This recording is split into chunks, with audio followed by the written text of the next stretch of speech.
Project Management Professional Training Session 7. Planning for Project Resources, Cost, and Procurement. PMP Exam Objectives: What it really means. 2.5 Develop the Resource Management Plan. Develop the resource management plan by defining the roles and responsibilities of the project team members in order to create a project organizational structure and provide guidance regarding how resources will be assigned and managed. You should understand the plan resource management process, including both human and physical resources, and the estimate activity resources process inside out. PMP Exam Objectives: What it really means. 2.3 Plan Cost Management. Develop the cost management plan based on the project scope, schedule, resources, approved project charter, and other information using estimating techniques in order to manage project costs.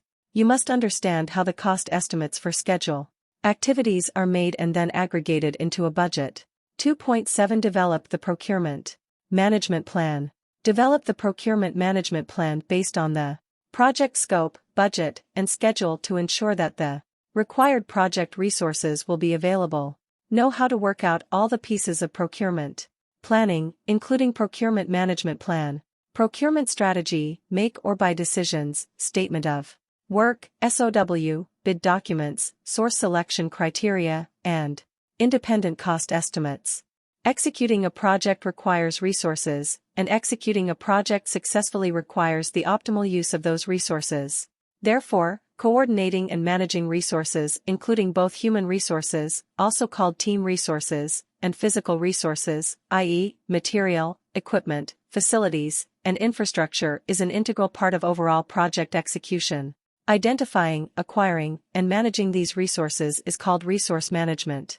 During project planning, you define roles and assign responsibilities to those roles, as project work is generally performed in the form of roles and responsibilities. Project roles, the responsibilities of the roles, and the reporting relationships among the roles need to be determined in order to perform a project. This is accomplished during the development of the resource management plan. The roles need to be filled with qualified individuals, which will be discussed in the executing part of this book. In this chapter, we will discuss developing the resource management plan and estimating the resources for each activity scheduled. You also need financial resources to support these human resources or project team and physical resources, example, to make purchases and acquisitions.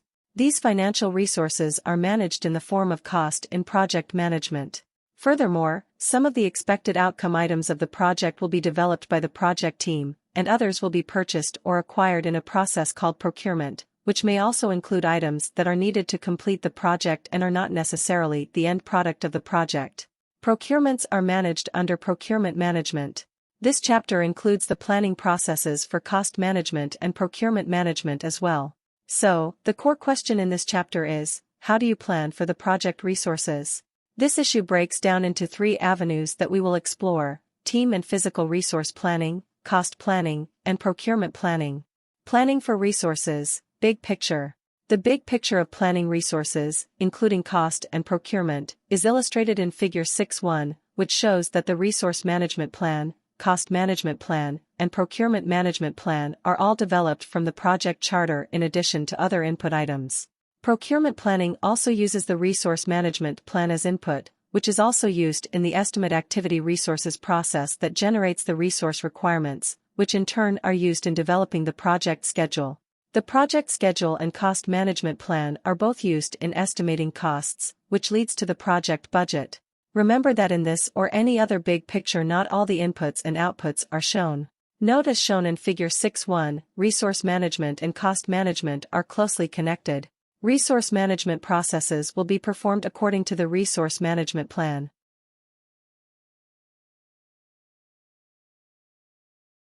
Developing the resource management plan. First, to avoid confusion, you must understand the logical relationships among project, team resource requirements, roles, and responsibilities as illustrated in Figure 6.2. Roles are determined from the resource requirements, and responsibilities are assigned to the roles to perform the project activities. In a nutshell, project work is generally performed in the form of roles and responsibilities. The project roles, responsibilities of the roles, and reporting relationships among the roles need to be determined in order to perform a project. With the concept of roles, we can talk about it during planning even before hiring a person who will play the role. So, a role is a defined function to be performed by a team member, such as programmer or tester. The other issue that needs to be addressed before the project can be performed is how and when the project team members, who will perform the project work, will be acquired. The resource planning process addresses these issues. Therefore, two of the main goals of the resource planning process are the following: identify and document project roles, responsibilities for each role, and reporting relationships among the roles. Develop the staff management plan. All this planning will go into a document called the Human Resource Plan, which is developed by the Plan Resource Management process illustrated in Table 6.1 in terms of input, tools and techniques, and output. Tip: the main goal of the Plan Resource Management process is to develop a document that will answer the question, how do you identify the right resources in just the right amount and manage them for the successful completion of the project?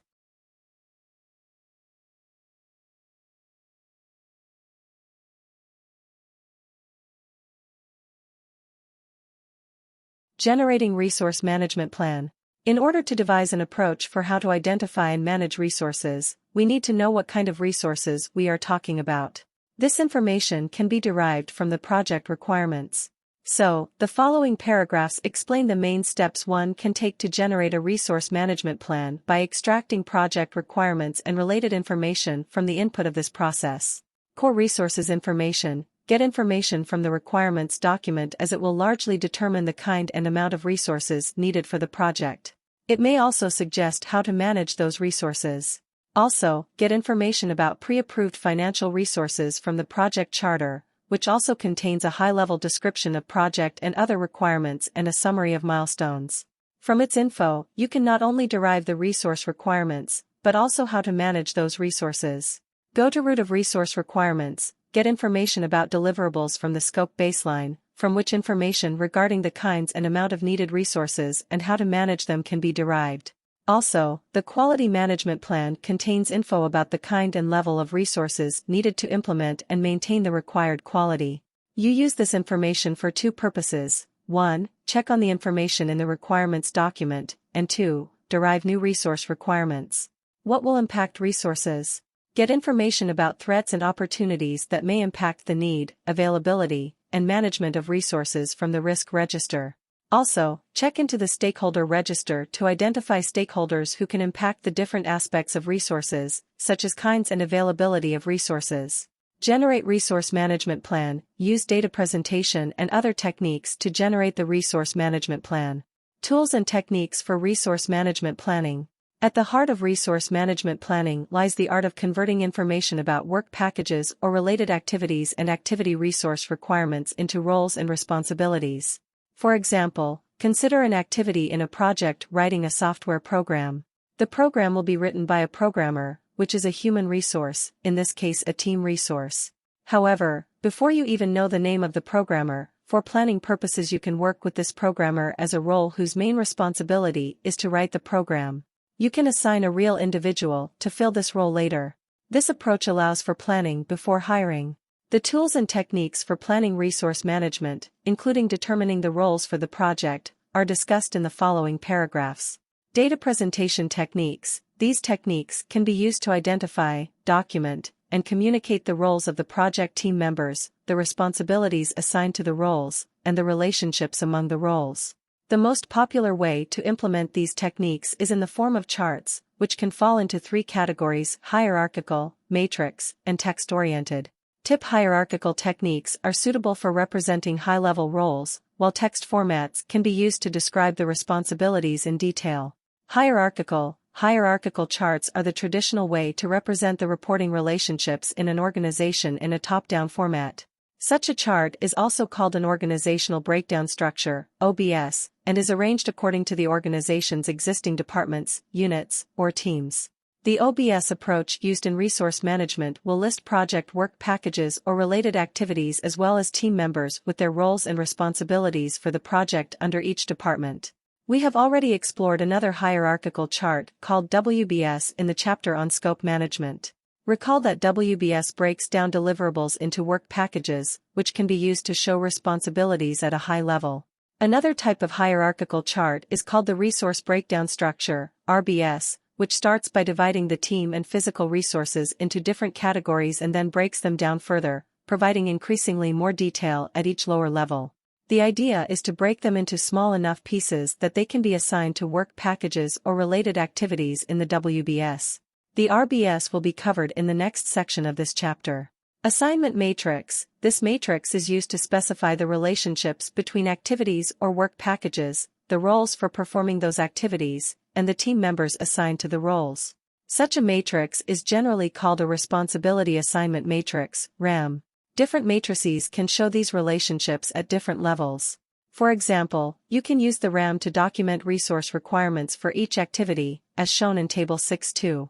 For example, the third row of Table 6.2 says it will take 6 developers, 6 workstations on which the developers will work, and 1 server to perform activity B. You can also use RAM to document the specific responsibilities assigned to specific team members for the schedule activities, as shown in Table 6.3.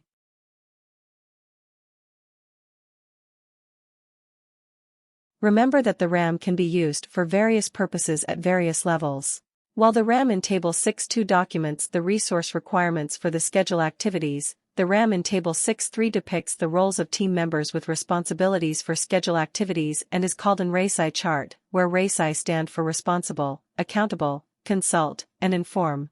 Text-oriented formats. These formats are useful when the team member responsibilities need to be described in greater detail. A text-oriented chart may include information about role responsibilities, authority, competencies, and required qualifications. In the real world, these charts are known by different names, such as job description and job responsibilities. Caution: information about some responsibilities of the resources will be scattered across the project management plan. For example, the risk register lists the risk owners and the communication management plan lists the individuals responsible for some types of communications, such as status reports.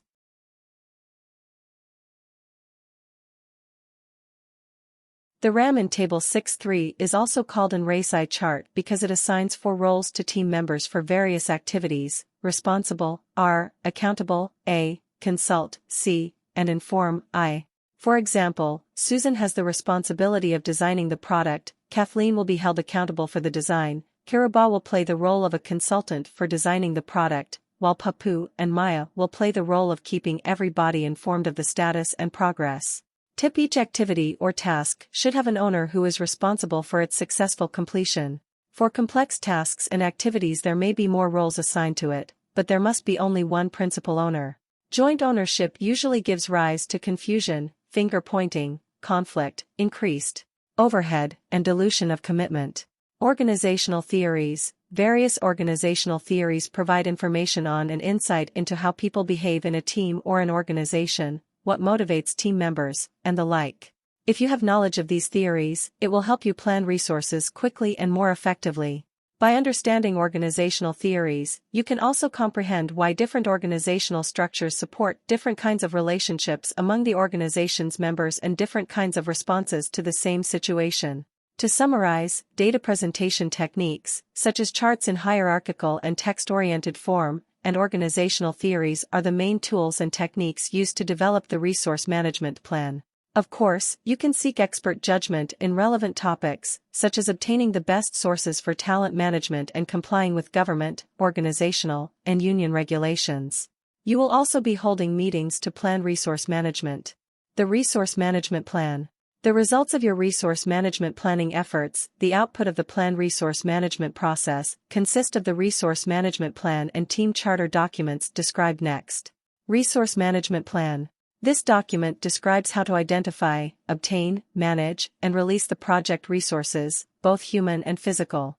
It categorizes them and describes roles and responsibilities, reporting relationships among the roles, and skills required to complete the project activities. The following are the main elements of this document. Identifying and acquiring resources. This plan recommends the methods and ways to identify and obtain the right team and physical resources for the project. Roles and responsibilities. This component contains roles and the responsibilities assigned to each role. The schedule activities will be completed by individuals working in certain roles and performing those responsibilities that come with the roles. So, roles and responsibilities are an important part of resource management planning. While determining roles and responsibilities, you must be clear about the following concepts. Role. In real life, most activities are performed by people playing certain roles, such as a parent, a teacher, or a student. Similarly, in project management, a role is essentially a set of responsibilities, such as the responsibilities of a developer, a tester, or a manager. A role is assigned to a team member, who will perform the responsibilities included in the role to complete one or more project activities. Responsibility. A responsibility is a piece of work, task, that must be performed as part of completing a project activity. Responsibilities can be grouped together as a role or assigned to a role. Competency. Competency is the ability of a team member to play a certain role, that is, to perform the responsibilities assigned to the role. While assigning a role to a team member, you should know whether the team member possesses the skills required to perform the responsibilities of the role. You need to respond to a mismatch with training, hiring, schedule changes, or scope changes. Authority. Authority is a right assigned to a role that enables the person playing the role to do things such as apply project resources, make certain decisions, sign approvals, or accept a completed deliverable. A person with authority obviously can influence the teamwork for the project. Poorly defined or undefined authorities can cause confusion and conflicts. Tip roles must be clarified by specifying the responsibilities and the authorities assigned to each role. A good match between the levels of responsibility and authority for each team member generally produces the best results. This gives the team members a sense of ownership. If you own it, you will be less likely to break it. In a nutshell, human or team resource planning accomplishes two main things. It determines roles with responsibilities to perform the activities, and it guides you on how to fill those roles with team members. Project organizational charts. A project organizational chart displays the project team members and the reporting relationships among them. The levels of formality and detail of these charts depend upon the size and needs of the project at hand. Staff management plan. This component of the resource management plan recommends how to manage the team resources, identify roles, acquire the staff to fill those roles, manage resources or team, and release the resources. After you have determined the roles needed to perform the activities, you need to identify individuals to fill those roles. The staff management plan describes when and how human resource requirements for a project will be met. This component of the plan can include items such as the following. Training needs. If some team members lack the adequate level of skills needed for the project, a training plan can be developed as part of the project. General approaches or strategies are provided in this plan. Team development. Methods of team development are recommended. Recognition and rewards. Recognition and rewards are good tools to use to promote and reinforce desired behavior. However, to use this tool effectively, you must have clear criteria for rewards based on the activities and performance of team members. The potential candidate for a reward must have an appropriate level of control over the activity for which the reward will be offered. For example, if a team member is to be rewarded for completing the project within the budget, the team member must have an adequate level of control over the decision-making that affected the spending. Team charter. The purpose of the team charter document is to record the team's operating guidelines and rules to make the team more effective. To that end, it includes items such as communicating and meeting guidelines, conflict resolution process, decision-making process, and team values and agreement. To make this document more effective, you should consider the following. 1. This document should make clear what behavior is expected from the team members. 2. The ground rules should be set up very early on for the smooth functioning of the team. 3. If the whole team participates in developing the team charter, it will be easier to implement it. 4. The charter should be reviewed from time to time to ensure continued and collective understanding. 5. It should be made available to new members right away as part of team orientation. Study Checkpoint 6.1. Use your knowledge of the plan resource management process to answer the following questions. Q1. List some EEFs that can influence the process of plan resource management. Q2. List some OPAs that can influence the process of plan resource management. Q3. How can the assumptions log and risk register project documents be updated as a result of this process? The implementation of the project resource management plan starts with estimating the resource requirements for project activities. Estimating activity resources. In the previous chapter, we estimated the activities' durations given the resource requirements, which we will cover here. The resource requirements for project activities are estimated by using the estimate activity resources process. The main purpose of this process is to identify and estimate the following about the human and physical resources needed for each project: activity, features, types, quantities. The first step in estimating activity resources is to collect data, i.e., the relevant information from the input items for the estimate activity resources process. Table 6.4. The estimate activity resources process: input, tools and techniques, and output. Input, tools and techniques. Output. 1. Project management plan. Resource management plan. Scope baseline, scope. Statement, WBS, WBS. Dictionary. 2. Project documents. Activity list. Activity attributes. Resource calendars. Cost estimate. Assumptions log. Risk register. 3. Enterprise environmental factors. 4. Organizational project assets. 1. Bottom-up estimating. 2. Parametric estimation. 3. Analogous estimation. 4. Alternatives analysis. 5. Project management. Information systems. 6. Expert judgment. 7. Meetings. 1. Resource requirements. 2. Bases of estimates. 3. Resource breakdown. Structure. 4. Updates to project documents. Activity attributes. Assumptions log. Lessons learned register. Raw data for estimating activity resource requirements. As the first step in estimating the resource requirements of the project at the activity level, collect information about the resources from the input items listed in Table 6.4. Identify and quantify resource needs. Collect information from the resource management plan on how to identify and quantify the resources needed to do the project work. This plan also reveals how to aggregate this information into documents. Get high-level information about the team or physical resource needs for the project from the project scope. Activity-level resource information. Check out the activity list to know what activities need resources.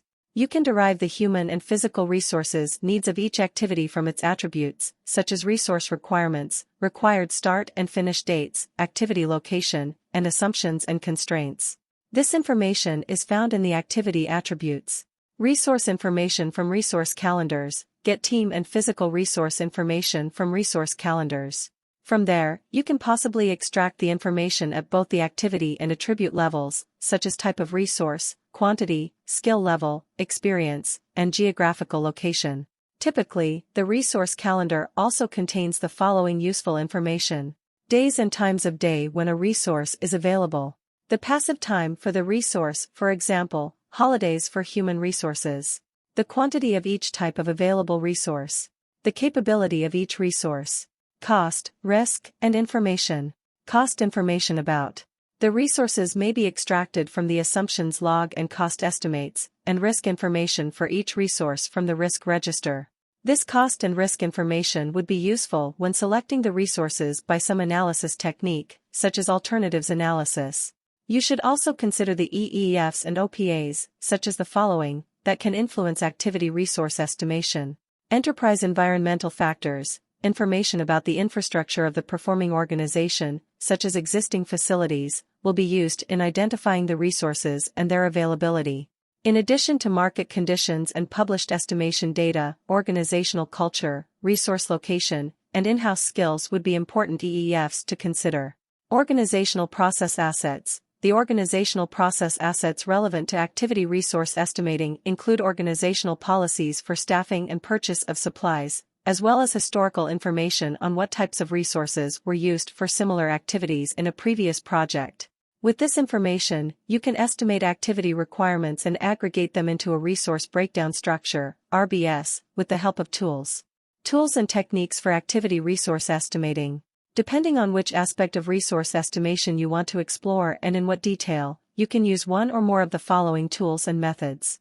Analogous estimation. This method is used for quick estimation in various situations, such as when enough detailed activity information is not available. Example, you can figure out only a couple of top levels of the WBS, or when there is an immediate need for a rough estimate before you get into making the accurate detailed estimate.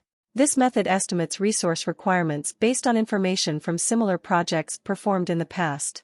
Bottom-up estimating, you might discover that it is rather complex to estimate resources at the work package level or even at the activity level.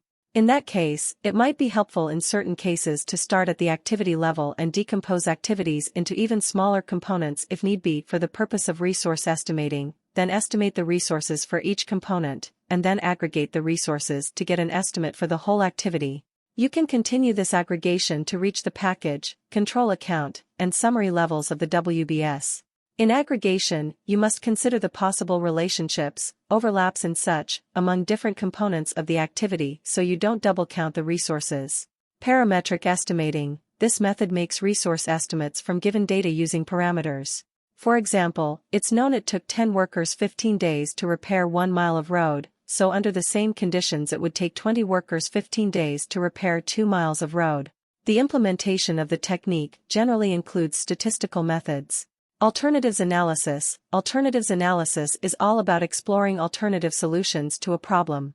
In the case of estimating resource requirements, you might need to consider alternatives available for the resources needed for some activities.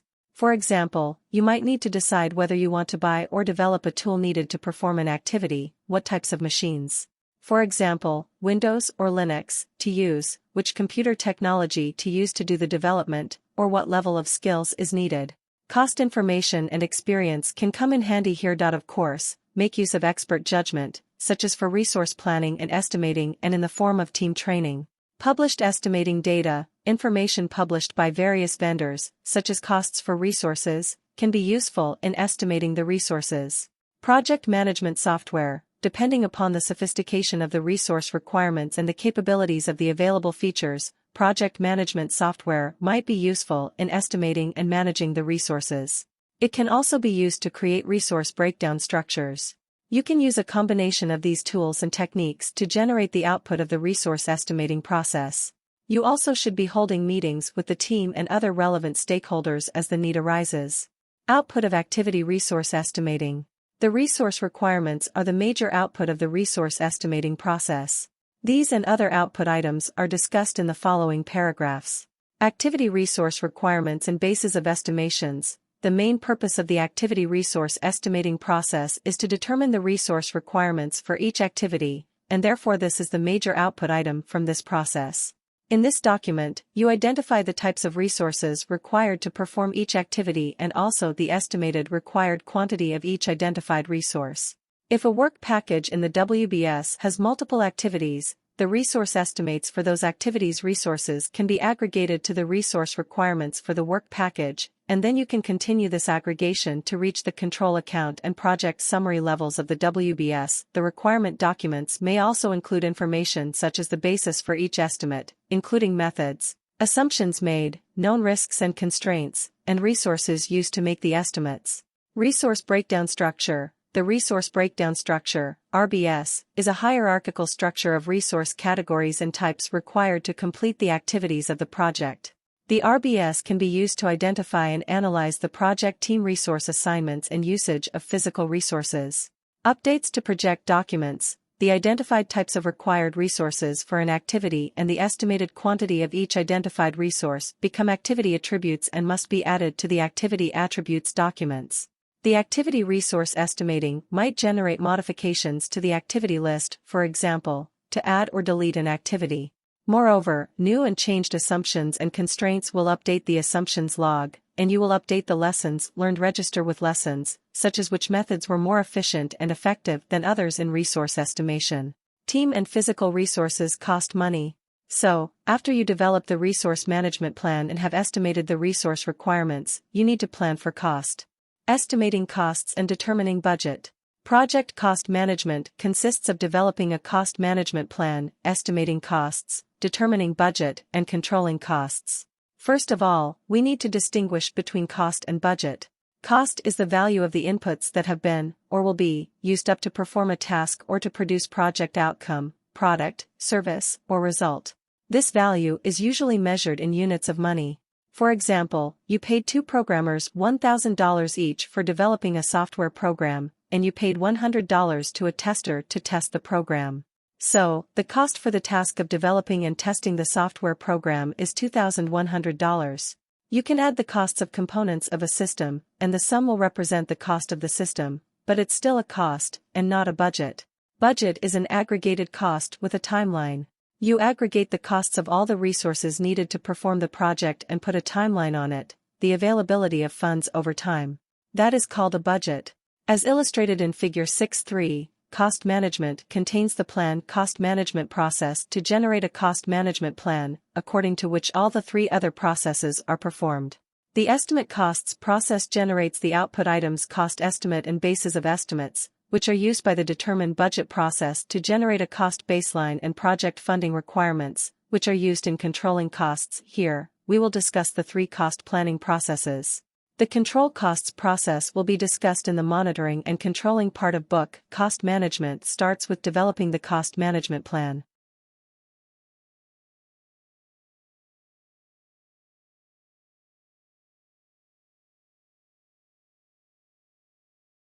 Developing the cost management plan. The cost management plan, developed by the planned cost management process, is a guide for how to manage project cost, including estimating cost, determining a budget, and monitoring and controlling cost. Table 6.6 presents the planned cost management process in terms of input, tools and techniques, and output. Caution: cost is planned very early in the project, that is when the probability of influencing the project cost is at a maximum. We extract raw data from input items, listed in Table 6.6, and convert it into a cost management plan by using techniques, listed in the same table, as shown the following sections.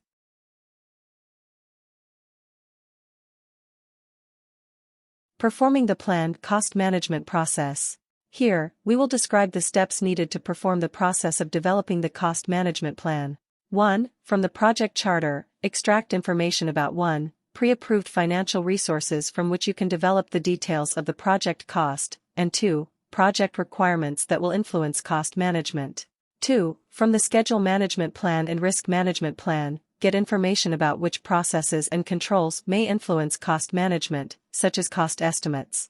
3. From the enterprise environmental factors, get information about the factors that can influence the development of the cost management plan, such as organizational structure and culture, market conditions in terms of product availability globally and in different regions, productivity differences in different regions, which will affect the cost of project work, any relevant cost-related published data, currency exchange rates, and project management information systems via which to get information about different ways of managing cost.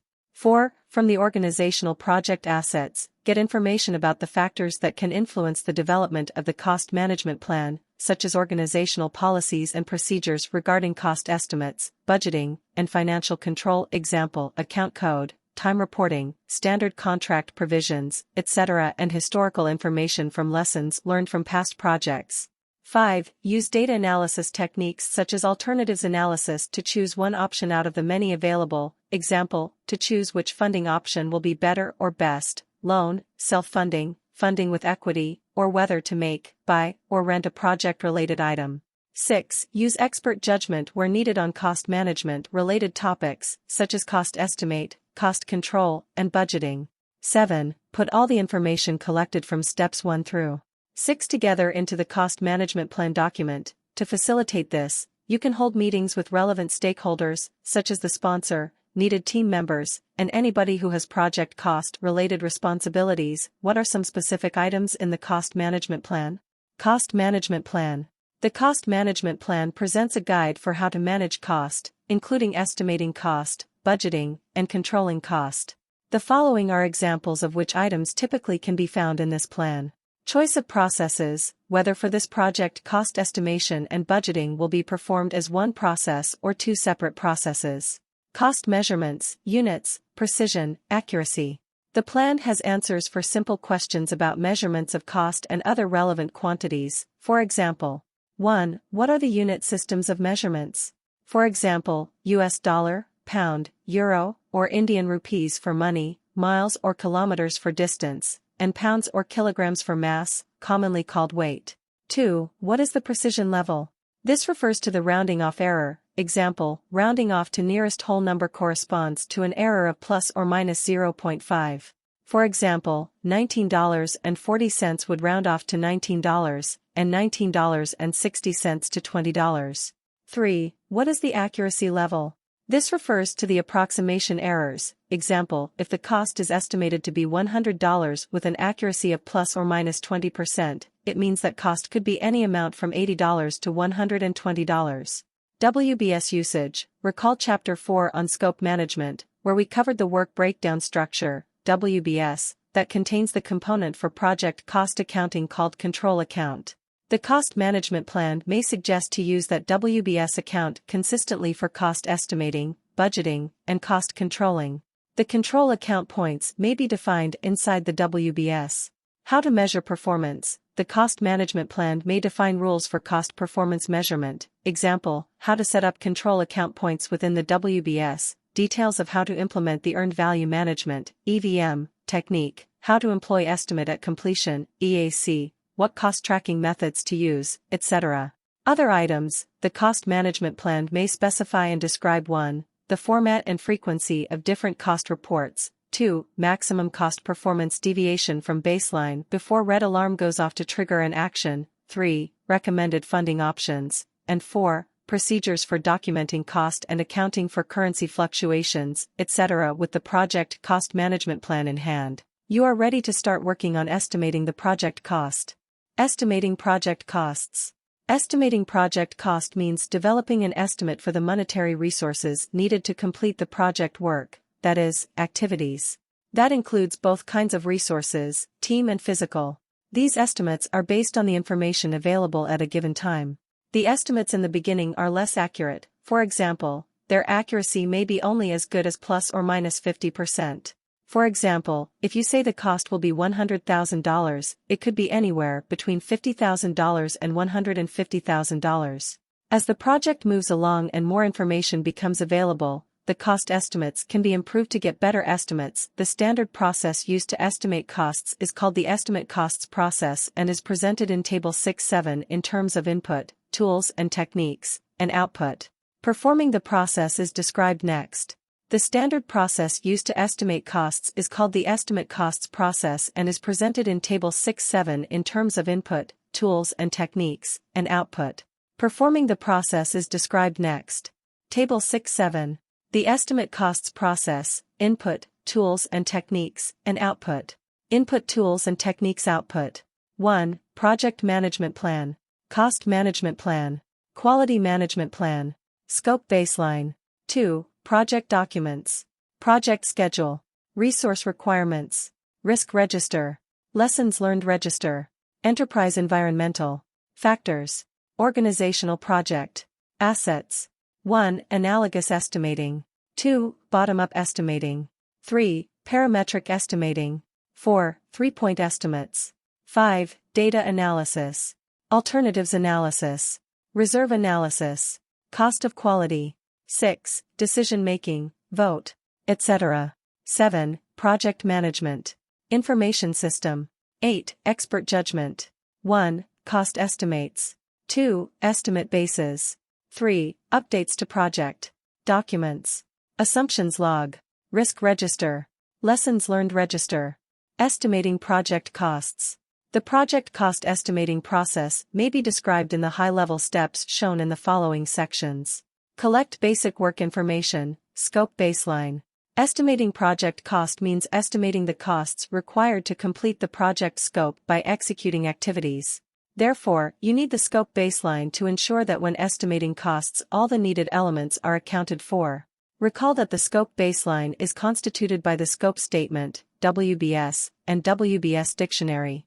All three components of the scope baseline, scope statement, WBS, and WBS dictionary are useful in estimating the project cost. The scope statement will provide the cost-relevant information, such as project and product acceptance criteria, assumptions and constraints, product scope description, and project boundaries around the scope. An example of a cost-related assumption is if we are only counting the direct costs of the project or if we are also counting the indirect costs. The indirect costs are those costs that cannot be directly traced to a specific project and therefore are usually shared by multiple projects and determined by some approved accounting procedure. An example would be the utility bill of the building or a computer network shared by many projects in the company.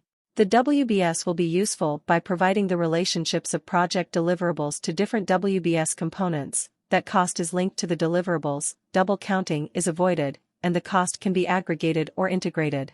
The WBS dictionary will provide the identification and description of the work. Work is performed in terms of activities, which need resources, and it is the resources that cost. Collect resource information. Information about the project resources can be collected from several sources, such as the following.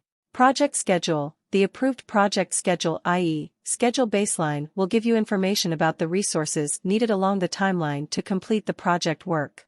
So, the schedule baseline is crucial to making the cost estimates as it yields information about the type, amount, and time window of both team and physical resources.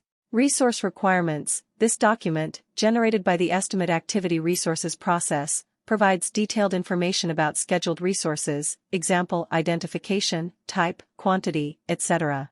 Quality Management Plan. This document contains quality-related resource information as it describes activities and the needed resources to perform those activities in order to meet the planned project quality objectives.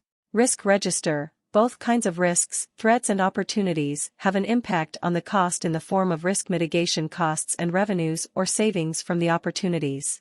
So, the detailed information about risk provided in the risk register can be used in cost estimates. Caution.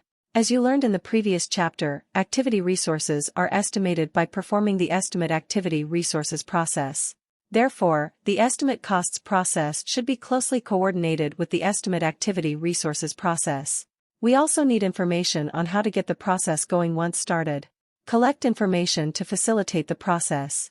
Information on how to get the process going once started can be extracted from the following sources. Cost Management Plan. This document can be used as a guide on how to perform the estimate cost process, example, methods, units, and precision to use. Lessons Learned Register. Record your experience estimating the cost, example, which technique works the best, etc. The Lessons Learned Register can facilitate team management in the sense that you can use it to record the ongoing lessons learned so as to subsequently use them to improve the efficiency and effectiveness of cost estimating. The following are the information sources for the items that can facilitate or influence this process. Enterprise Environmental Factors. Enterprise environmental factors relevant to estimating costs include market conditions and published commercial information that will provide the cost of resources including team and physical resources such as material and equipment. This will also provide information related to the availability of products and services and their cost and rates. Supply and demand conditions can also influence the project cost, as can currency exchange rates and inflation. Organizational process assets. This includes the organization's policies and procedures regarding cost estimates, cost estimating templates, and information from previous projects, including lessons learned. All the cost-related information that you have collected from input items, as just described, needs to be converted into cost estimates. Convert cost-related information into cost estimates. The cost-related information is converted into cost estimates by using one or more available methods, example, those listed in the Tools and Techniques column of Table 6-7. In general, you can use several methods to estimate the cost, such as analogous estimating, three-point estimates, bottom-up estimating, and so on. Methods like alternatives analysis and decision-making are used to choose the methods of cost estimating.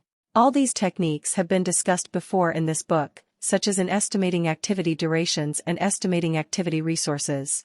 Now, we will discuss them in the context of estimating project cost and budgeting. Analogous estimation. Analogous cost estimation is a technique that uses cost-related information to evaluate cost-related variables such as rate, cost of a component, cost of an activity from similar components and activities in previous projects, or cost of a similar project from the past to measure the same variable in the current project. This technique is useful when very limited component information is available, especially in the beginning of a project, and is usually used for estimating the gross values and not the detailed component-based values. It's generally less costly and less time-consuming than other techniques, but also is less accurate. Its accuracy and reliability improve if the person making the estimate is an expert and the components or activities being compared are actually similar. Parametric estimation. This is a technique that uses some parameters and the statistical relationships among them to make an estimate. For example, if the unit cost is known, say, from historical data, the cost of the whole package containing a number of units can be calculated. For example, if there are 10 identical or similar activities in a work package and it is known that one activity costs $100, then we can say that the whole work package will cost $1,000. This technique can generate quite accurate results depending on the accuracy of the quantity of resources and other data that goes into the estimation. Bottom-up estimation. This technique involves estimating the cost of the parts of a component and then aggregating the cost of those parts to calculate the cost of the whole component. By continuing the process, we can aggregate the cost of multiple components and eventually get the cost of the whole project. This technique can generate accurate results when you can generally make a better estimate of a part than the whole, which is usually the case when enough information is available. Of course, the statistical uncertainty or accuracy improves as the number of activities, packages, and components increases. Study checkpoint 6.2, problem. An activity cost estimate goes like this. It will take 20 hours for a programmer to write this program. The average rate at which to hire a programmer is $50 per hour. Therefore, the cost of writing this program, assuming that everything else needed to write the program, such as a computer, is in place, is 20x $50 equals $1,000. What kind of estimation technique is at work here? Contingency reserve analysis. There are the following two problems associated with estimates. Estimates are approximations, and approximations imply uncertainty, which means risk. There may be a risk not yet identified at the time of making the estimates, i.e., cost amount is unknown. You will need some funds to deal with this situation. What comes to your rescue here is called the contingency reserve. The contingency reserve, in brief, is an amount of a resource, example, funds, time, etc., allocated in addition to the calculated estimates to reduce the risk arising from various sources. For example, from overruns of the project objectives to a level acceptable to the performing organization because there was known uncertainty in estimating the cost of a few components. In other words, the contingency reserves are the funds reserved to deal with the events that are anticipated but not certain, known risk with unknown cost. Depending upon the project, the contingency reserve amount may be determined as a certain percentage of the total project cost estimate, or you can use analytical methods. Caution! Contingency reserves, also called contingency allowances, usually become part of the project budget, project funding requirements, and cost baseline. Alternatives analysis, decision-making, and project management information system, PMIS. All these techniques have been discussed before in this book, such as in Chapter 5. In similar ways, you use alternatives analysis to choose one or a few out of many available options of alternative cost estimate methods, use decision-making to take one path when many are available, and use PMIS to facilitate multiple and alternative methods to estimate cost, example, spreadsheets, simulations, statistical cost analysis, and graphics. Cost of quality. This is the cost of implementing the conformance to the planned quality objectives and will be discussed in detail in Chapter 8. 3-point estimates. 3-point estimates discussed in Chapter 5 for duration estimates can be applied in the same way to cost estimates. Replace time duration with cost. Tip: because cost depends on other estimates, the accuracy of cost estimates depends on many other estimates, such as the activity duration estimates and resource requirement estimates, which go into developing the schedule baseline used for making cost estimates. It is important to keep this dependency in mind just in case you need to change any of these other estimates. Study checkpoint 6.3.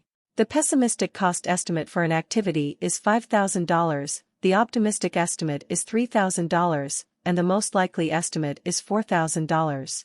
Calculate the expected estimate by using the PERT technique, where the most likely scenario is given a weight of 4 as compared to the weight of 1 for each of the pessimistic and optimistic scenarios. By using some of these tools suitable to our project, we get cost estimates. Output of the estimate costs process. The output of the estimate costs process consists of the items discussed in the following paragraphs. Activity cost estimates. These are the quantitative estimates of various costs required to complete the project work. Depending on the project and the stage of the project, the cost estimates may be documented in summary form or in detail. These estimates include costs for all resources needed to complete the project work, including team members, equipment, facilities, information technology, labor directly applied to the project work, material, and services. Indirect costs and special categories such as allowances and contingency reserves must also be included. Estimate bases. It's important to document what the bases of the cost estimates were. These may highly depend on the application area of the project. At a higher level, the following elements must be included in the documentation. Assumptions made in making the estimates, for example, the labor rate and where this data came from. Constraints that affected the estimates, for example, a milestone must be met by a certain date. The methods used to develop the estimate, for example, three-point estimate. The uncertainty level, such as plus or minus 10%, and the confidence level must be assigned to an estimate. How risks were included in the cost estimates updates. During this process, some existing assumptions and constraints may no longer be true, and some new assumptions and constraints may appear, leading to the need to update the assumptions log. This will also affect the risks, leading to risk register updates. Of course, we should always update the lessons learned register with important lessons learned in performing the process. Example, in this case, the cost estimating techniques that work the best. In a nutshell, the outcome of estimating costs will include a cost estimate for each project activity and the basis for that estimate, which can be used to determine the project budget. Determining project budget. Determining the project budget is the process of aggregating the cost estimates for all project activities and assigning a timeline to it. Table 6.8 presents the determine budget process in terms of its input, tools and techniques, and output. Most of the items in the input column for this process have already been described in this chapter. Organizational process assets may include organizational policies and tools for determining the budget. As far as business documents, the business case collects information about financial factors that are critical for project success, and information about target benefits, example, timeframe for materializing the benefits, benefit matrix, and values calculations, can be extracted from the benefit management plan. Both of these business documents were covered in Chapter 2. Cost aggregation is the technique used to calculate the cost of a whole by summing up the costs of the parts that make up the whole, i.e., the project work. You can use the bottom-up estimation technique in WBS to aggregate the costs of all the components and activities to calculate the total cost of the project, as was explained in the previous section. The timeline assigned to this cost will be important when reconciling the expenditure with the funding limits along the timeline. The reconciliation may require rescheduling some activities, hence requiring updates for the project schedule documents. In the previous section, we discussed using analogous estimates and parametric estimates to estimate the cost of project activities using parameters from historic information. The models can be built based on these methods to estimate the total cost of the project. The accuracy and reliability of these models depend on the accuracy of the historic parameter information, whether the parameters can be quantified, and whether the models built on these parameters are scalable, i.e., they work for projects of all sizes. The reserve analysis at the budget level includes a management reserve in addition to a contingency reserve, and you must understand the difference between the two. Contingency reserves are the funds that can be used to deal with unplanned events that can potentially transpire, example, in case one or more identified risks occur, whereas management reserves are funds that can be used if unplanned but future changes occur that are within the project scope but were missed during planning. Both contingency reserves and management reserves are part of the project budget and budgeting requirements. The approved budget minus the management reserve is equal to what is called the cost baseline. You can add the amount of management reserve to the cost baseline after it has been used. The cost performance of the project is monitored, measured, and controlled against this baseline. Financing as a tool in budgeting refers to situations where funding is acquired in stages along the timeline and you have to meet certain conditions, such as showing certain project progress, to secure those funds at every stage. Funding may not be uniformly distributed over time. In order to avoid confusion, remember, in every stage or funding period. 1. Cost baseline equals anticipated expenditure plus anticipated liabilities. 2. Funding requirements equals cost baseline plus management reserves. In the process of determining the budget, you may need to update the project schedule, as already mentioned, as well as the cost estimates in risk register, to respond to changes. Input tools and techniques output. 1. Project management plan, cost management plan, resource management plan, scope baseline. 2. Project document, cost estimates, basis of estimates, project schedule, risk register. 3. Business documents, business case, benefit management plan. 4. Agreements. 5. Enterprise environmental factors. 6. Organizational project assets. 1. Cost aggregation. 2. Reserve analysis. 3. Historical information, review. 4. Reconciliation of funding, limits. 5. Financing. 6. Expert judgment. 1. Cost baseline. 2. Project funding, requirements. 3. Updates to project, documents, cost estimates, project schedule, risk register. Caution: both the contingency reserve and the management reserve are part of the project budget and budgeting requirements. Cost baseline is the approved budget minus the management reserve. That means the management reserve will not be used in the calculations of earned value measurements. Once the project cost is determined and the budget is approved, you need to control the cost as the project progresses by using the control cost process discussed in the monitoring and controlling part of the book. Your organization may not have the resources to complete all parts of the project. For those parts of the project, you will need to use what is called procurement. Obviously, the project budget should include the cost of procurement. Procuring project resources or components. Procurement refers to obtaining, purchasing or renting products, services, or results, collectively called procurement items, from outside the project team to complete the project. Accordingly, procurement management is performing a set of processes to plan and obtain, procure, items from outside the project team to complete the project. There are two main roles involved in planned procurement management.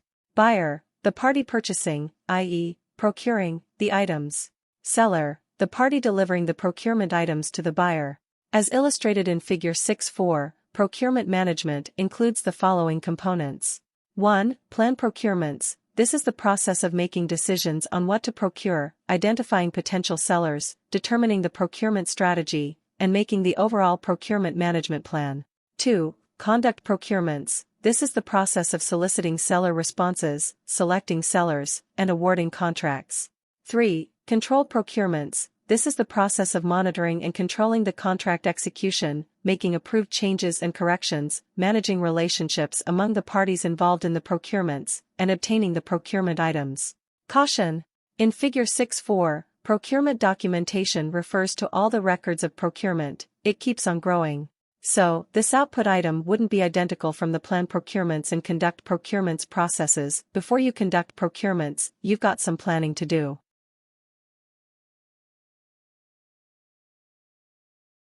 Table 6.9. Processes of procurement management mapped to the process groups. Procurement management. Process. Process group major output. Plan procurements planning procurement management plan. Procurement including procurement. Statement of work and make or buy. Decisions. Conduct procurements executing selected sellers, agreements, and change requests. Control procurements monitoring and controlling. Closed procurements, work. Performance information, change. Requests. Planning for procurement. Planning procurements includes making and documenting purchasing decisions on what and when to acquire from outside of the project, identifying potential sellers, and developing a procurement approach. Although procurement planning should be done early in the project, like most of the planning, the need might also emerge at any stage of the project as a result of approved changes or other circumstances. Table 6.10. The plan procurement management process, input, tools and techniques, and output. Input tools and techniques output. 1. Project charter. 2. Business documents. Business case. Benefit management plan. 3. Project management plan. Scope management plan. Scope baseline. Resource management plan. Quality management plan. 4. Project documents. Milestone list. Project team assignments. Requirement. Documentation. Requirements traceability. Matrix. Resource requirements. Stakeholder register. Risk register. 5. Enterprise environmental factors. 6. Organizational project assets. 1. Data gathering. Market research. 2. Data analysis. Make or buy analysis. 3. Source selection analysis. 4. Expert judgment. 5. Meetings. 1. Procurement. Management plan. 2. Procurement strategy. 3. Make or buy decisions. 4. Statement of work, SOW. 5. Bid documents. 6. Source selection criteria. 7. Independent cost estimates. 8. Change requests. 9. Project document. Update. Milestone list. Requirement. Documentation. Requirements. Traceability matrix. Stakeholder register. Risk register. Lessons learned. Register. 10. Organizational project. Assets. Core of performing plan procurement management. Performing the plan procurement management process can be explained in the following steps in terms of the items from Table 610. 1. Get high-level project information. Because you are considering acquiring a piece or component of the project, you better have a good overall understanding of your project. Get information about project objectives, milestone summary, approved resources, and description from the project charter, and learn what the project benefits are and when they are expected to be yielded from the benefit management plan. For example, the milestone list determines the delivery time from the sellers. Also, you will want to know about the project business case to keep the procurement strategy aligned with it.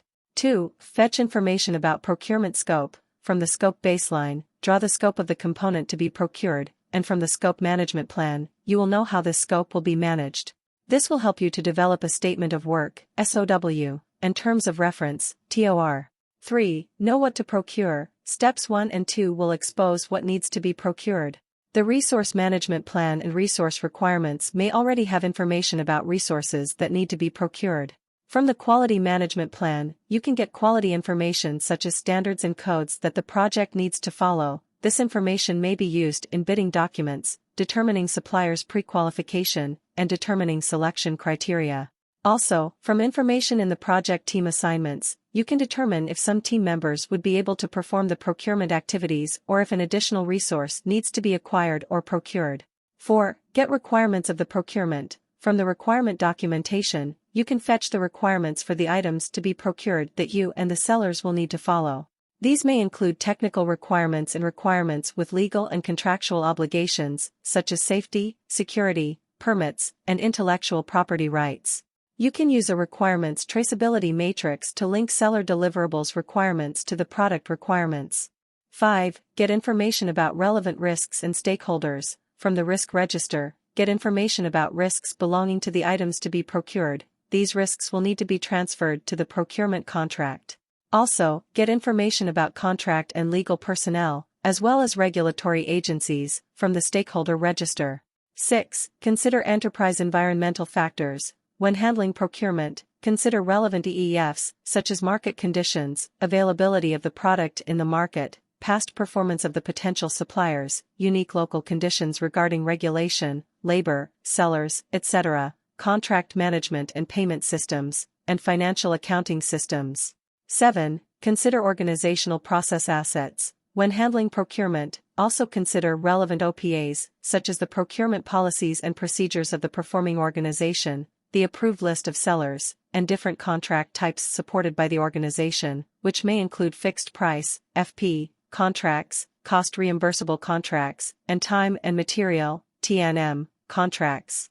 8. Decide whether to make or procure. Information collected during steps 1 through 7 will also help in determining whether an item is to be made or a piece of work to be performed by the project team or procured. To determine what type of contract you will use for the procurement, you need to be aware of what contract types are supported by the organization and what they are. Determining contract types.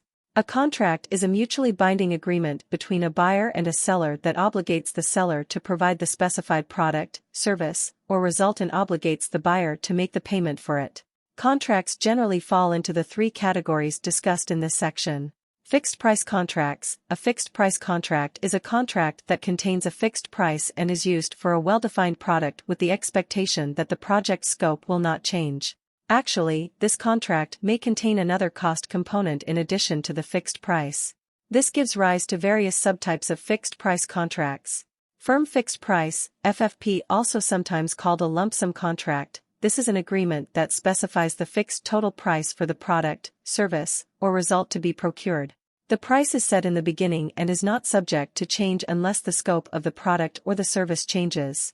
This type is commonly used and is preferred by buyers. An example of a firm fixed-price contract is a purchase order for the specified item to be delivered by a specified date for a specified price.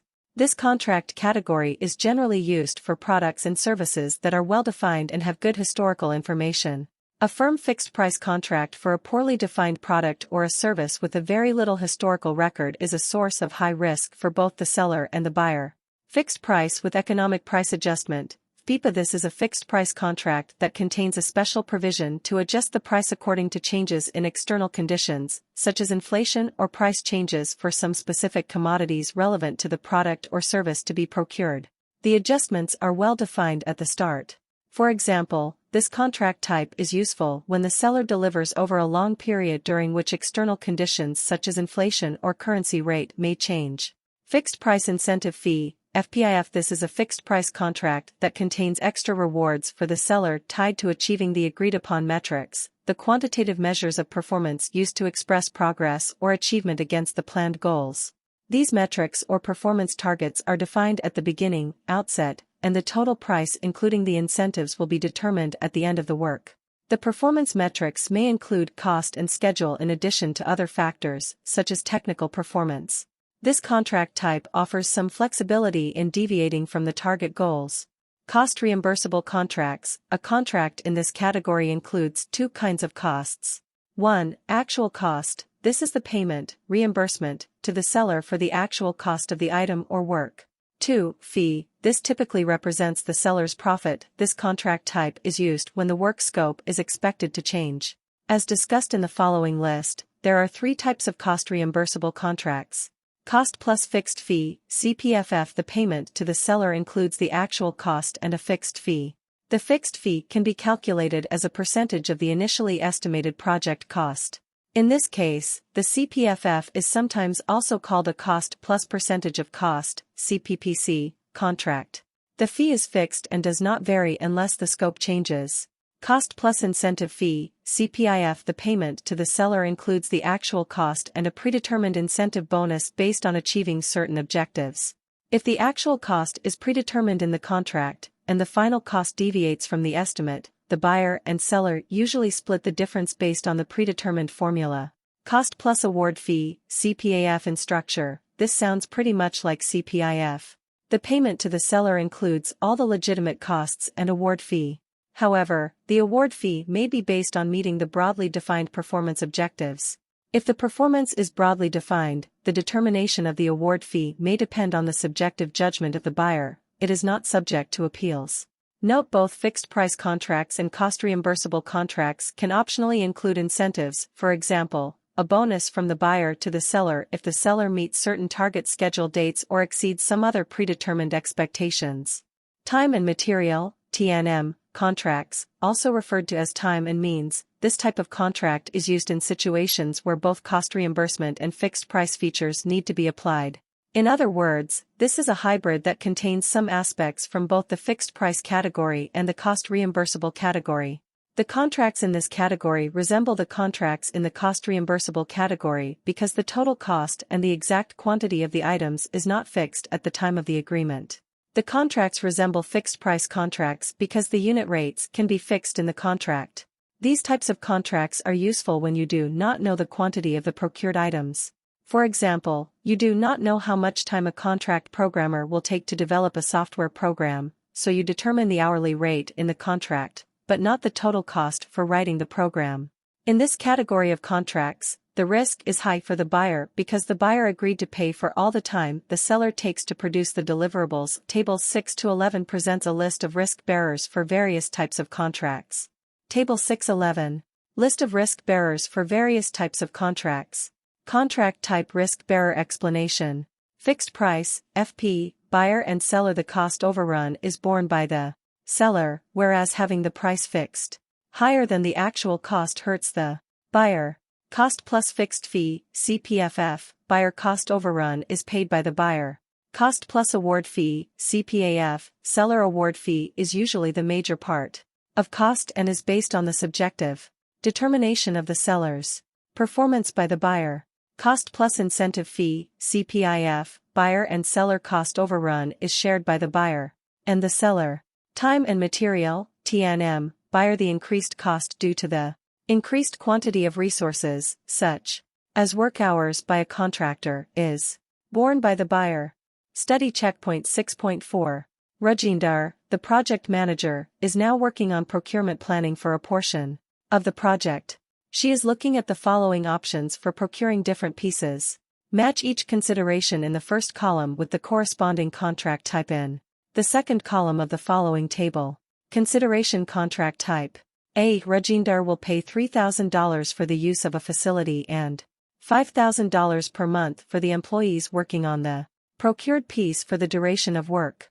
However, there is a cap of $50,000 for the maximum cost. 1. Fixed price, FP. B. Rajinder will pay for the labor of the cost and a lump sum of $5,000. 2. Time and material, TNM. C. Rajinder will pay $50,000 to maintain the website for the project for 2 years. 3. Cost plus fixed fee, CPFF.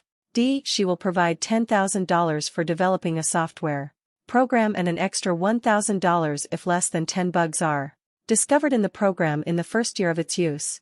4. Cost plus percentage of cost, CPPC. E. She will pay the labor cost each month plus 5% of this cost as coffee and snacks at work and for recognition and rewards for the labor. 5. Cost plus incentive fee, CPIF. Tools and techniques for planning procurement management. Various tools can be used in planning procurement management, such as market research, make or buy decision analysis, and source selection analysis.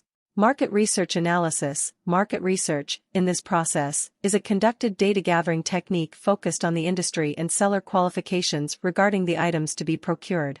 For this analysis, the sources of information that can be used include relevant conferences, web reviews, and industry magazines. In your analysis, you must consider and balance various factors, including options of technology and sellers, maturity of technology, and risks to meet the procurement objectives. Make or buy decision analysis. Obviously, procurement refers to buying something as compared to making it in-house, i.e., in the project. Make or buy decision analysis can be used to determine if the item should be procured or made in-house by the project team. The factors considered in this analysis include the organization's current resource allocation, the availability of resources with the right skills and abilities, the need for special and rare expertise, and risks. An example of factors is listed in Table 6-12. Make or buy decision analysis may also use techniques like cash flow, net present value, cost-benefit analysis, and return on investment.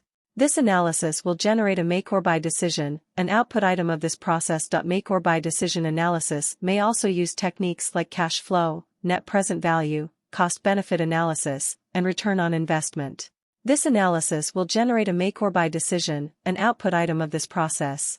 Table 6-12. Some factors and reasons to make or buy. Factor reasons to make in-house, reasons to buy. Cost less cost. Skills availability, use in-house skills don't exist or are not available. Skills acquisition, learn new skills, which will be used even after this project. These skills are not important to the organization. Risks, deal with the risk in-house, transfer the risk. Work, core project work, not core project work. Resource availability, staff available, vendor available. Source selection analysis. This analysis is performed by the buyer during procurement planning to develop source selection criteria, also called evaluation criteria, to rate responses from the sellers. Depending on the procurement needed, the evaluation criteria could be as simple as the price for off-the-shelf standard items, or it could be a combination of factors for a more complex proposal. The common methods used in this analysis are explained in Table 6.13. Caution: selections are made based on the needs and priorities of procurement. In a competitive bidding scenario, all the sellers should be provided with the same required information, such as the proposal evaluation methods to be used in selection. Table 6.13. Methods to be considered in source selection analysis. Selection method. Why summary. Least cost procurement is of a routine nature with a well-established standard. Items with different prices will generate the same well-defined output. Quality-based high-quality technical solution is main priority. Seller with highest ranked technical proposal is selected given that the related cost is accepted after possible negotiations. Also called the highest technical proposal score. Quality and cost. Based. Cost matters in addition to quality. Strike the right balance between quality and cost. Example, for a high-risk project, quality will have higher priority than cost. Qualifications only the value of the procurement is relatively low. Bidder with best relevant expertise, capabilities, skills, experience, and qualifications is selected. Sole source. The seller is a given. A particular seller is asked to submit the technical and financial proposals, which are negotiated. Since there is no competition, seller must be justified. Fixed budget. Cost constraints. Fixed budget must be disclosed to the sellers. Seller with highest ranked technical proposal within the budget is selected. Caution, to ensure that scope and quality are not compromised. SOW must be precise and must be checked against the proposal. As said earlier, source selection analysis is performed to develop source selection criteria, during which process the seller's factors could also matter, as follows. Business aspects. This can include the following factors. Business size and type. Does the business size or type meet a condition set forth in the contract, such as being a small business or a disadvantaged small business? Financial capacity and stability. Does the seller have the financial capacity to do the job, or is the seller in a position to obtain the necessary financial resources to do the job? Production capacity and interest. Does the seller have the capacity and interest to meet future potential requirements? Technical aspects. This includes the technical approach and capability, as follows. Technical approach. Will the technical methodologies, techniques, solutions, or services proposed by the seller meet the procurement requirements, or will they provide more than the expected results? Technical capability and expertise. Does the seller have or is the seller capable of acquiring the technical skills and knowledge required to produce the deliverables? Other. Delivery date. Specific relevant expertise and experience, right management experience, and knowledge transfer and training. The major output of procurement planning is the procurement management plan. Output of planning. Procurement management. There is a host of output items generated by this process, largely addressing the different aspects of how to perform procurement management. Make or buy decision and source selection criteria. The source selection criteria, generated by source selection analysis, already discussed, guides you on how to select sellers from whom to buy procurement items. Also called evaluation criteria, this is basically developed by the buyer during procurement planning to rate responses from the sellers. Even before that, make or buy analysis, already discussed, will generate a make or buy decision as to whether an item should be made by the project team or be procured. After selecting an item for procurement, you need a procurement strategy. Procurement strategy. The purpose of this document is trifold. 1. Determine the delivery methods. The delivery methods depend on the kind of procurement. Example, will subcontracting be allowed in procuring a professional service, or, in the case of procurement in the construction field, what the delivery method would be: build your own, operate, transfer, boot, design, build, operate, DBO, or turnkey. 2. Determine hows of phase management, hows of sequencing procurement phases, performance indications and milestones in each phase, monitor each phase, evaluating and tracking progress, criterion to meet before procurement will go to next phase, and knowledge transfer. 3. Determine the contract payment types. There was already a discussion on contract types. Example, lump sum, firm fixed price, cost plus award fees, cost plus incentive fees, etc. After we have decided to procure an item or items and have some strategy in place, we need to start looking for sellers, which requires you to put together documents. The bidding documents. Bidding documents. This is the set of procurement documents put together during procurement planning. The buyer structures these documents with two goals in mind: to facilitate an accurate and complete response from each potential seller, to facilitate easy evaluation of the responses. These documents include the following: a description of the desired form of the response, a relevant contract statement of work, SOW, any required contractual provisions, such as a copy of a model contract, and non-disclosure provisions. Tip: in government contracting, some or all of the content and structure of a procurement document might already be defined by regulations. What are these documents called? Different terms are used for these documents for different purposes. A term such as bid, tender, or quotation is used when the seller selection decision will be based on the price when buying commercial or standard items. A term such as proposal is used when multiple factors are considered, such as cost, technical skills, and technical approach. What do these documents include? Depending on the kind of procurement, these documents may include the items shown in Table 614. Note these bidding documents travel from buyer to seller, whereas the responses to these, such as bids, quotations, and proposals, travel from seller to buyer. What is statement of work, SOW, listed in Table 614? Table 614. Specifics bidding documents. Document name use. Request for information, RFI, get more information from sellers on the procurement items. Request for quotation, RFQ, get more information on how the sellers would meet the procurement item requirements, example, price. Request for proposal, RFP, get more information on how the sellers would solve a given problem. Statement of work, SOW, can involve parts of the above documents. Statement of work, SOW, and term of reference, TOR. The purpose of the SOW is to provide enough information about the procurement item to enable the seller to provide back the completed item. The SOW might change in the back and forth between the buyers and the sellers until it goes into the contract. It's developed from the portion of the project scope belonging to the procurement item. It describes the item in sufficient detail that the seller will be able to figure out what exactly is wanted. The definition of sufficient detail depends upon the specific item, buyer's need, and the contract form. In general, it can include the following: specifications, quality level, quantity, if applicable, performance data, performance period, work location, if applicable. It should be specific and precise as opposed to vague and concise yet complete. The term of reference, TOR, is used instead of SOW when the procurement item is a service. Independent cost estimates. During the conduct procurement process, sellers will respond to bidding documents with a proposal. How will we know that the price in the proposal is reasonable? The answer is independent cost estimates. Depending on the size and need of the project, an independent cost estimate can be performed for procurement items. The procuring organization prepares the independent estimate in-house or has it done by a third party. Then they can use it as a benchmark to evaluate the proposed cost, how overall procurement works and would be coordinated and integrated with project work and related issues is discussed in the procurement plan. Procurement management plan. This document describes the activities for how procurement will be managed throughout the project. Depending on the project need, it can be brief or detailed, and informal or formal. The plan may include the following: how the make or buy decisions will be made and handled. Contracts.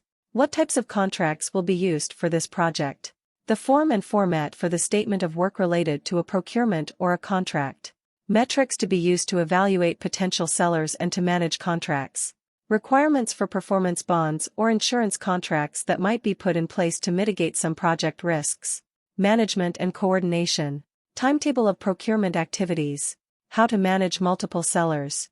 How to coordinate procurement with other aspects of the project, such as the project schedule, scope, budget, and status progress reporting.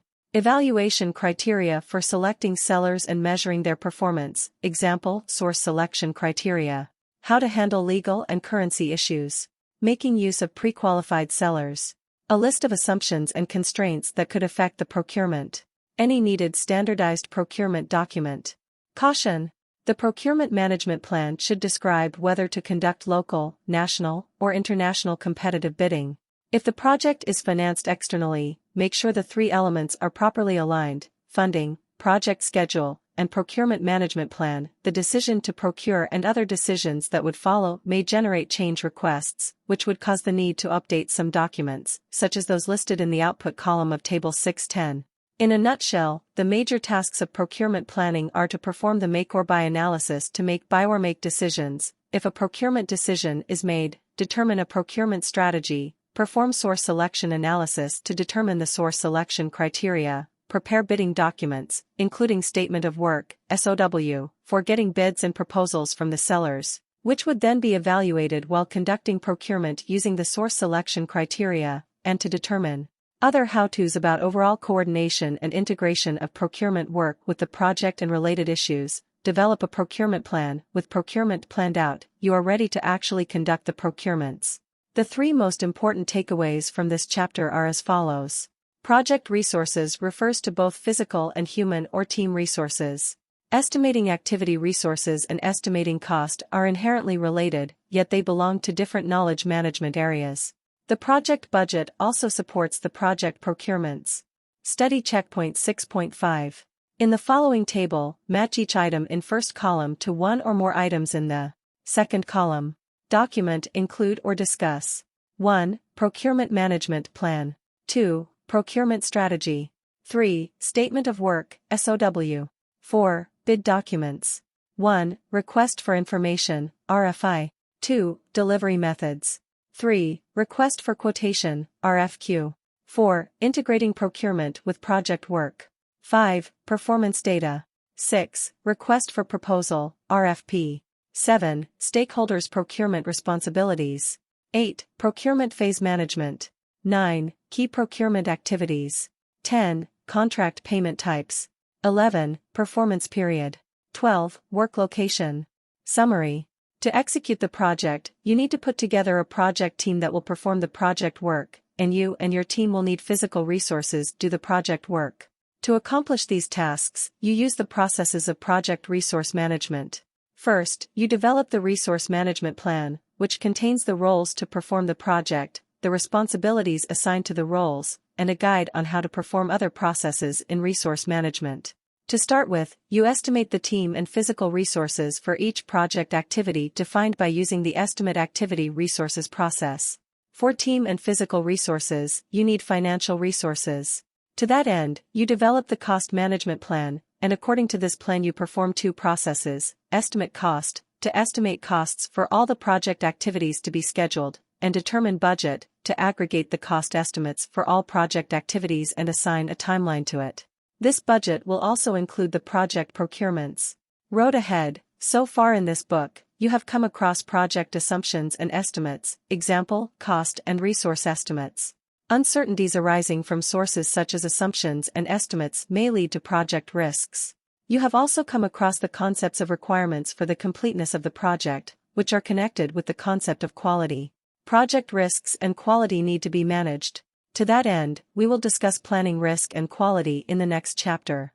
Exams I view, comprehend. Human or team resource planning is used to determine the roles that will perform the schedule activities and to develop the staff management plan to fill the roles with the team members. The project charter, project schedule management plan, and project risk management plan are used to develop the project cost management plan. The scope baseline, schedule baseline, and resource requirements are the main input to making cost estimates for activities, which are aggregated to determine the project budget. The accuracy of cost estimates depends on the accuracy of other estimates, such as activity duration estimates and activity resource requirements estimates. The project budget includes the aggregated cost with timeline, contingency reserve, and management reserve. This composition also makes budgeting requirements. Look out. Planning resource management includes both human and physical resources. Information about responsibility assignments among human resources will be scattered across different parts of the project management plan, including the quality, risk, and communication plans. Planning resource management does not assign the resources. Assignments happen in the acquire resources process. The probability of influencing the project cost is at a maximum early in the project. The approved budget minus the management reserve is equal to what is called the cost baseline. You can add the amount of management reserve to the cost baseline after it has been used. Bidding consists of request for information, RFI, request for quotation, RFQ, and request for proposal, RFP. These may include SOW. Memorize. A responsibility assignment matrix, RAM, is a matrix used to specify the relationships between schedule activities, roles to perform those activities, and team members assigned to the roles. Resource breakdown structure is an output of the estimate activity resources process. Project budget is the time-phased project cost obtained by aggregating the individual activity costs. Contingency reserves are the funds that can be used to deal with the unplanned events that can potentially transpire, example, in case one or more identified risks occur, whereas management reserves are the funds that can be used in case of unplanned but future changes that are within the project scope but were missed during planning. 3-point estimation and analogous estimation usually are less time-consuming but also less accurate than parametric estimation and bottom-up estimation. In every stage or funding period, cost baseline equals anticipated expenditure plus anticipated liabilities. Funding requirements equals cost baseline plus management reserves. Review questions. 1. Management has asked you to produce a chart that depicts the resource needs for all the activities in the project. Which of the following charts is management referring to? A. The project organizational chart. B. WBSC. The roles and responsibilities chart. D. The responsibility assignment matrix. 2. Which of the following is not an output of the planned resource management process? A. Project organizational chart. B. Roles and responsibilities. C. Resource requirements. D. Team charter. 3. Which of the following is a true statement about the team charter? A. It is an output of the developed team process. B. It is an output of the team management process. C. It is an output of the resource planning process. D. It is an input of the resource planning process. 4. Your project is in the planning stage. You first want to make the cost estimates for the planned project activities, and then you want to aggregate those costs. Which process will you perform first? A. Determine budget. B. Plan resource management. C. Estimate costs. D. Plan cost management. 5. Which of the following processes will you perform first? A. Estimate activity resources. B. Determine budget. C. Estimate costs. D. Develop schedule. 6. Your supervisor has asked you to put a contingency reserve into your project plans. Which of the following is not true about contingency reserves? A. These are the funds and not the time. B. These are included in the cost baseline. C. These are included in the budget. D. These are included in the project funding requirements. 7. You are in the process of developing the cost baseline for your project. What is the name of this process? A. Determine budget. B. Develop cost baseline. C. Estimate costs. D. Control cost. 8. The cost of a project activity is estimated to be $500 with plus or minus 10% accuracy. What is the estimated range of the cost? A. $450 to $550. B. $490 to $510. C. $475 to $525. D. $500 to $550. 9. Which of the following is not listed as an input item in PMBOK to developing the cost management plan? A. Project charter. B. Schedule management plan. C. Risk management plan. D. Quality management plan. 10. You are a project manager at a company that is a seller for another company. You are coordinating efforts to bid on a contract with the other company to sell the product of your company. Which of the following contract types carries the most risk for your company? A. CPIF. B. TNM. C. CPFF. D. FFP. 11. Ron Collins is the project manager for a biotechnology company. He is outsourcing a part of the project to a foreign company. The foreign company will charge Ron $10 per hour for each employee that will be involved in the outsourced part of the project. Ron will also be charged an extra amount of $100 per month for other charges, such as using the facilities for the duration of the project. What type of contract is it? A. TNMB, FPC, CPPC, D. CPIF. 12. Which of the following is not true about planning procurements? A. Scope baseline is an input to planning procurements. B. SOW is an input to planning procurements. C. Make or buy decisions are an output of planning procurements. D. The project charter is an output of planning procurements. 13. In procurement, which of the following contract types presents the highest risk for the buyer? A. Firm fixed price. B. Cost plus fixed fee. C. Cost plus percentage of cost. D. Cost plus incentive fee. 14. You are managing a software project. The project is already in the execution stage when you discover that a whole software module is missing from the work breakdown structure, WBS. Your company does not have the programmers to write the module in a timely fashion, so you decide to procure this piece of work. The module will have a number of small programs working together, and it will take almost the same effort to write any of these programs. The software experts have given you an estimate of how much that effort will be. However, it is not clear at this stage how many programs will be needed. Which type of contract will you choose in this situation? A. Time and material. B. Cost plus fixed fee. C. Cost plus percentage of cost. D. Firm fixed price. 15. Your company is outsourcing a part of your project and therefore is preparing the procurement documents. Which of the following is not a bidding document? A. Request for information, RFI, B. Request for quotation, RFQ, C. Request for proposal, RFP, D. Seller proposal. 16. Your organization is playing the seller role in doing a part of a project for another company, the buyer. The buyer has incomplete specifications for the work involved at this stage and wants you to start the work after signing the agreement. Which of the following contract types will be the most beneficial for your organization? A. Fixed price. B. Time and material. C. Cost plus percentage of cost. D. Cost plus time. 17. The analysis to make a buy or make decision is performed during which of the following procurement process? A. Conduct procurements. B. Administer procurements. C. Plan procurements. D. Control procurements.